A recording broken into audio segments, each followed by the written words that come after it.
So this show looks back at maybe the last 5 to 8 years of practice, as well as more recent developments over the last 12 months.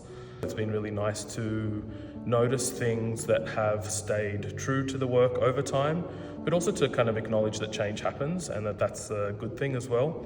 Those changes are both in my process and my material concerns, as well as conceptual changes and really working ideas through materiality. So if painting feels like it's the right way to go, then that's great, but then there are also video elements, as well as animations, works on paper that act more as installations as well. And then also having other artists' work to sit alongside your work to complement and to further explore those ideas.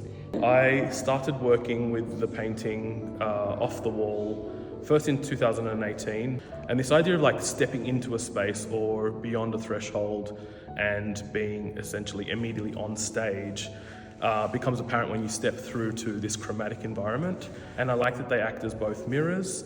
They're theatre flats, but they're also sort of veils to the actual physical body. You become both audience and actor on stage. They become your own emotional and physical barriers as well. And there's something quite nice when you're visiting with somebody else and people disappear behind works, and then sort of you find them again too.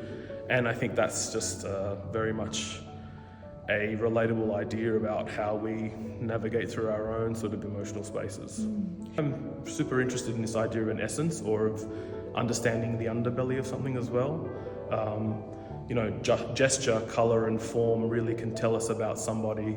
And a lot of these paintings in the last year have come out of people sitting with me in the studio whilst I'm making. And so while they're not a direct portrait of somebody in their physical appearance, it could be the way that an arm rests on an armchair and you see the way the colours touch, or the way that they kind of crane their neck in disappointment or doubt, and then that becomes part of the making of the work.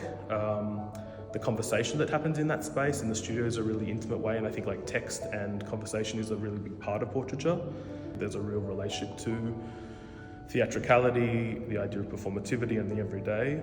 Art is the way that helps me kind of understand how we do that, and where people sit and where we overlap, and how we're the same and how we're different, and all of that.